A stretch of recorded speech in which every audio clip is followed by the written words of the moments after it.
dislocate your whole structure, then get busy on some dumb niggas on the day. Flush you, faking in the prey upon pretenders. Besides the fact that you the #1 contender in a dynamic sequence, you can't hack it. I see your mic, I'm coming at it straight jackets. Crazy as I wanna be, pack it in my mental. Pop one time, cause niggas peeking in my window. Being nosy, you chose me, ooh, nada. Cause I'm a legend like African Bambada. Therefore, I can give a damn who you are. I'm on a serving bench, gonna be a superstar. Cars get rolled up to your doorstep. Spit 2 lines, nigga, you got a poor rep. Get swept with the sweeper, put you in a sleeper. Wake up fast, nigga, because it gets deeper than you expected. I'm protected by doggy style records to make it records. You better check it or check yourself. Whatever's clever, I can't stop now, not right now, nigga, never. Have you ever heard of a rap killer? Grab your raps like straps, we gon' blast on the reload. Like an OG, we be doing dirt in LBC. I wonder, have you ever heard of a rap killer? Grab your raps like straps, we gon' blast on the reload.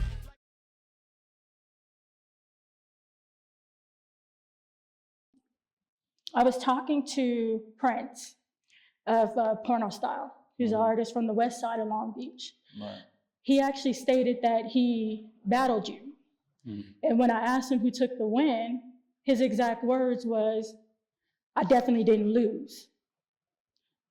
So give me a little insight on if you remember the battle, give me a little insight on what you feel happened. I mean, look, on that one, I'm gonna just say it was probably just a day at the office. It wasn't nothing too fancy. As far as that's to, you know, if you're quoting verbatim what that man said, he said he didn't lose. I mean, it's still a question mark on if he won. You know, and that's just, you know, that's with all love. But nah, I wasn't taking no L's, and I think y'all have a lot more witnesses. And I'm not trying to put myself on the spot either, man, but I'm just saying it wasn't none of that going on. We trained like athletes on the rap scene around that time. You know what I mean? You might be able to get a lucky punch in on me right now, but not at that time. Okay. Trying to go. Yeah. Okay. Because you never know. You never know. You never know who would put you on the spot at that time, you know? I feel you. Do you feel that the competition that actually exists between the groups, and I'm not just talking about Dynamic and PSC, I'm talking about the Budheads, I'm talking about the All-Nighters, I'm talking, there's a few others. Do you feel that that the competition is actually what hindered a lot of artists from going to that next level? No. Okay. I would say no, because again, the individuality and the uniqueness of an artist or a group, a group is what helps them excel. You know what I mean? And everyone that you described, they had their own sound. They were very unique in their approach. I know that, you know, we all were polarized at how big our biggest star was coming into the game. You know, there's been nothing bigger than Snoop Dogg that ever come through the industry from this side. All right. And it's the gift and the curse of the city. You dig what I'm saying? But, you know, I think that is something that I had to learn to really embrace. You know what I mean? Like, nah, this is a mark that's been made, and these are shoulders that we stand on. You see what I mean? And that's just through growth and evolution that you realize that, because like I said, and I use this word, polarizing. It was polarizing. Nobody realized how big of a star that was. No one realized how that dictated what came through, what was okayed and what was yay and nayed in those big office buildings. Mm-hmm. So if we're talking about the next level, I would assume that we're speaking about the corporate world, you know. Absolutely. Being able to travel beyond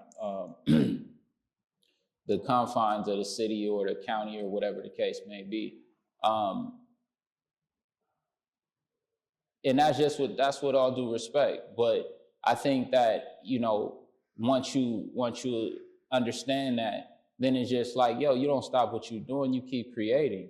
You know what I'm saying? You keep creating and you accent what has been done. Cause Snoop is out of here. He's in the stratosphere already. He like, yo, what's up with y'all? Y'all gonna catch up? What's going on? You know what I mean? Mm-hmm. But it's finding that proper angle and that proper mindset coming out of Long Beach that I feel is really going to help that catapult. Because we had a lot of love and a lot of unity. The biggest movements, even the Snoop Dogg movement, that was made with community love and unity. Like that was all sides of the city. That was everyone's participation is what helped get that to where it got to go. So when we dealing in such a competitive sport or a competitive market where it causes people to divide, you know what I mean? That's, I mean, it's divide and conquer, no matter how you look at it. Right. So, like I say, even this moment right here is a beautiful moment.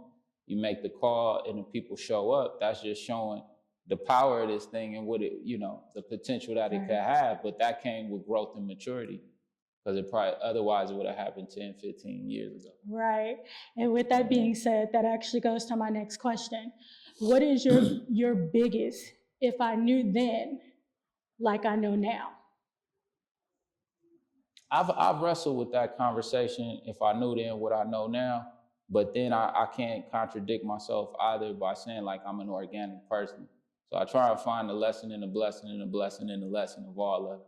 Because on some notes, you know, if I wouldn't have poked my chest out, I probably wouldn't have, you know, lasted, you know, as long as I did. But sometimes, you know, you got to realize when to speak and when to just, you know, when to chill out, you know what I mean? Right. I was just chopping it with the bros, and I know for us, like, by the time me and Perfect came in the 9th grade, we came in a music technology class together, you know what I mean? So a big part of us even wanting to go to school was to go to that class. We could play around on the beat machine, learn how to do the tracks and all that. But she also made us read books on the music industry, on this and that. So you imagine a 15, 16-year-old kid with this type of information.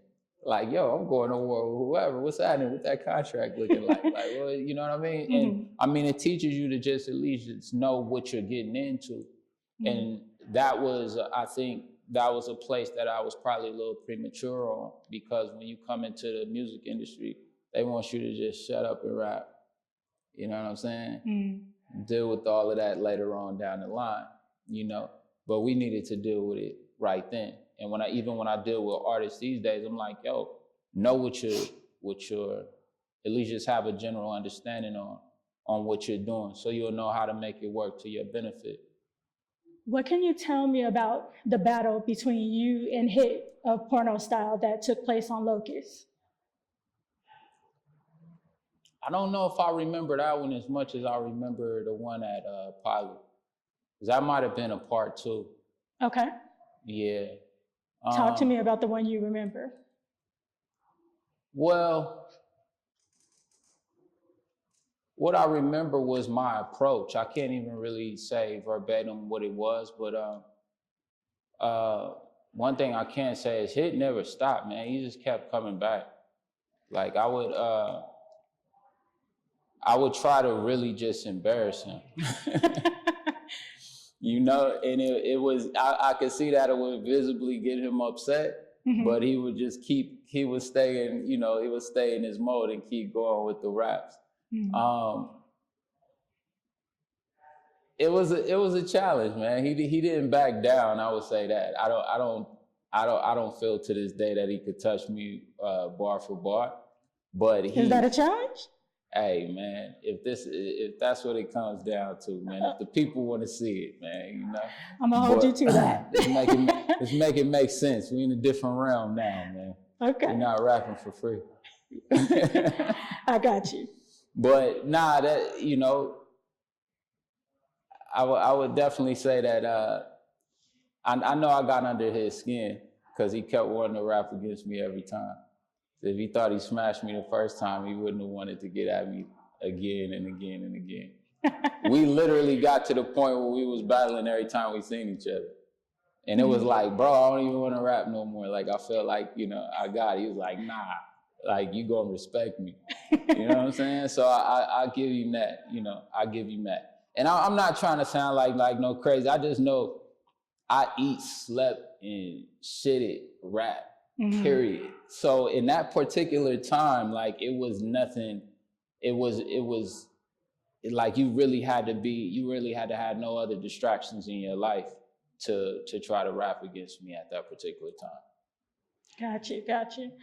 If you could sit down with, actually, let me rewind a little bit.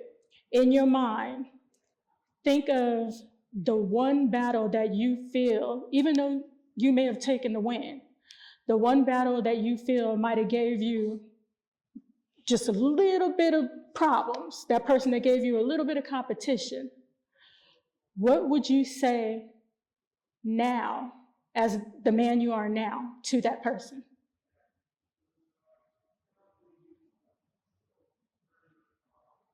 I don't know. I don't know what I would say. I mean, because right now my mind frame is in that era. Mm-hmm. And in that particular, we're talking like 94, 95, 96 through maybe like 98, 99, our whole teenage years, right? Right. And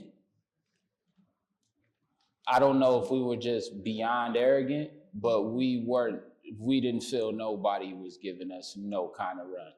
You know what I mean? Right. And I mean, the guys who was giving me run were the guys that were on my squad. You know what I mean? I remember one time Perfect got at me. I felt he got at me kind of wrong out at my house one time when we was rapping. And it was just kind of like a friendly.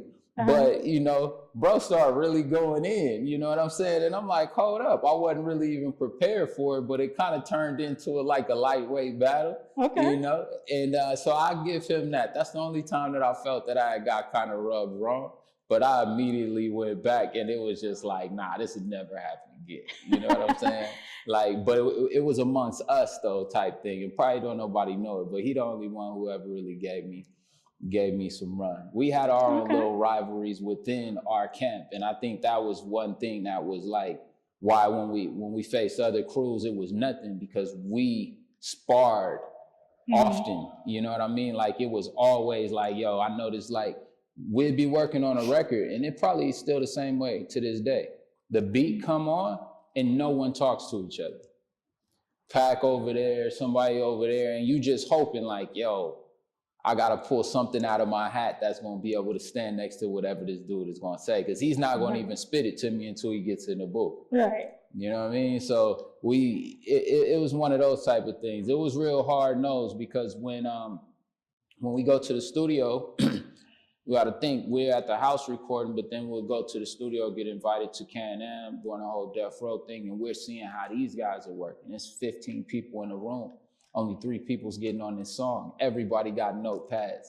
You know what I'm saying? And they're sitting there, they trying to come up with it. And so to go from that and then come back is like, yo, we got to be just as, you know, crazy as these guys, because we getting that information and that intelligence hands-on on like how to whip yourself into shape as an MC, you know? So I didn't see nobody at that particular time in those eras really giving us run. The ones who did, we have those mutual respects to this day, as far as just recognizing each other's talent, you know what I mean? Mm-hmm.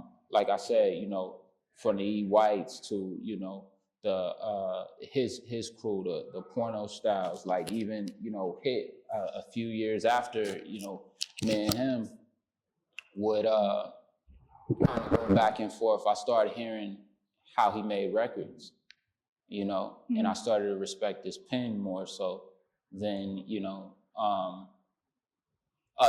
our rivalry, you know what I'm saying, or whatever it would be considered.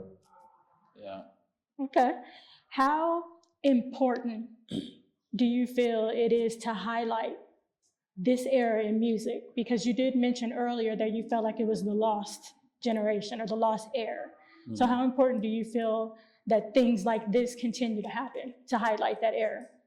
Well, again, getting back to my organic statement, it's going to happen, you know. It has to, like when you dig into history, you got to know what's the origin of things. Where did things come from?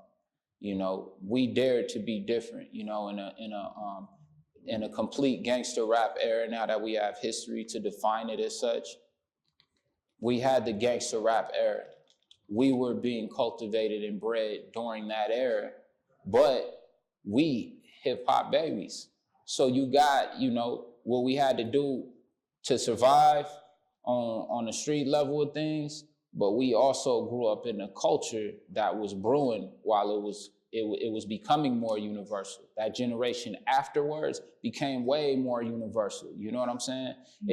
There was no South, West, East. It became a dope record. Like once the South put their hat in the ring, then you got the East Coast and the West Coast already defined, and you got the North. You got different genres, and everybody just started pulling. So, like I said, it's an origin to everything. This is an evolution. And again, my statement that I stand on is try not to piss on the shoulders that you're standing on. Right. And that's the thing that we had to really learn. And every generation is having to learn. Like, you can't just say F the old heads. Like, nah, it's because of them that you're here. Like, I know for a fact, like I taught a lot of these dudes how to rap. Like, and that's just facts. It's no cut on it. It's just like, nah, I taught you dudes how to rap. So I'm glad that that y'all super dope. But it's because we dared to go there. You know what I'm saying? We dared to go. They throw me in a studio with Corrupt. Like, how does this even work, bro? Like, how do you put me in here with this guy? And I better do something or else I'm gonna come off the track. And that's not a good look to get taken off tracks. So we're gonna sit here and play. I'm about to study this man. I'm gonna do it's probably verses where I almost sound like you trying to keep up with him. You know what I'm saying? But that's the school that we came through, and they taught us how to do it. So now we could show these other generations how to do it. And a lot of them picked up because of such advancements in technology, they jumped right on it. No wait, got right to it. You know what I'm saying? Where we had to come back and relearn certain things because it changed. It's not that old, and everything's paperless right now, pretty much. That's the generation that we in right now. It's just instant. Everything's instant. You know what I'm saying? So for those who got the process on how to twist knobs and push buttons, you actually got a bit of an advantage because everything else is just simulated to be what you actually put your hands on. So that's what I think is so important about our generation. My classrooms in elementary, we was like the pilot program for the Apple computers. You know what I mean? Even though he was in public school, but that's pretty fly. 87, 88, we got the big stupid floppy disk. We was figuring it out then. The DOS program, right? I don't know what it was. I just know the screen was green and black. Right. But the fact that we was able to come through that's, again, for those who are able to make it to this point and beyond, it's that evolution that makes it so relevant. We knew how to get to this point, And now that we here, it's easy to help the youth or those who need to just get right to it the right way. Yeah. Right. Share a little bit about what you have going on right now and how the viewers can stay connected with you. All right. I have a brand, and again, all starting from Dynamic Certified, which was kind of like our blueprint foundation for all the brothers that was in the crew to grow into being your own man, having your own brand, and going with the fundamentals that we utilize to make our crew successful in its initial stages. So now, my brand of many, but my main brand is Block Rubber. That's you are the star, you are the voice, you are the power. I'm my first artist, you know what I'm saying, that I'm working within that. And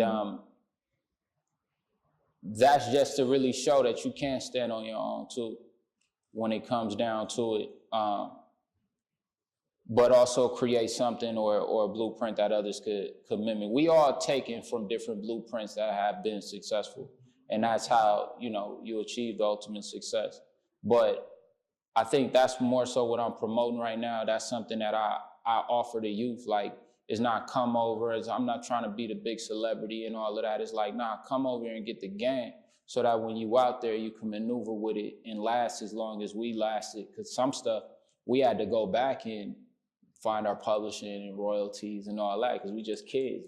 Where you want me to rap at? I'm rap here, you know what I mean? So now that we have graduated to that point, you can give someone the game on how to just, out the gate, bro, you lock in, you know what I'm saying? Maintain the ownership of your content if you're creating it, and just stay consistent and build yourself a catalog, because at the end of the day, that's what's gonna feed your family for generations on in, having ownership over your catalog. So just learning that balance and knowing how to offer it to the youngsters that are coming up, that are dead set on being in the music so-called industry. Like, nah, bro, just be who you, whatever you are, just be it. You know what I'm saying? It don't gotta be attached to this industry, that. Just be it, because your audience and your followers are gonna rock with you. You know what I'm saying? If they rock with you, they gonna rock with you. You know what I mean? If it's only 5,000 rocking with me, I'm rocking with them. You know what I mean? Right. We're not compromising our integrity for the sake of numbers, but understanding that when you're dealing with numbers, you got the percentage and all of these different algorithms that you have to consider, and analytics, that you have to consider. And sometimes you got guys that's so big, but they only seeing what a small artist would see. So why not just be whatever you're gonna be and grow organically like that? You know what I mean? Right. Sleep better at night. Absolutely. Absolutely. I want to thank you for taking the time to interview with me today. Definitely insightful. Definitely insightful. I'm looking forward to the new music that you have coming. Yes, and they can find me at Techniec, Techniec. If that make the cut. Everything Techniec on all platforms. All right. Yeah. Thank you. Appreciate y'all. Appreciate you.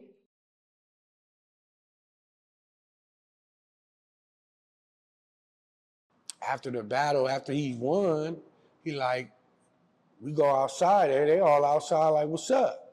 What y'all gonna, we need a battle, we need that. Like, at the time, we was battling so much that we was used to, the call out. People saying, what's up right now, live. Just how YouTube, Instagram is live right now. Okay. And we battled them. It was Game, couple of his homeboys, me, Show, Star, my boy from New York, I can't remember his name.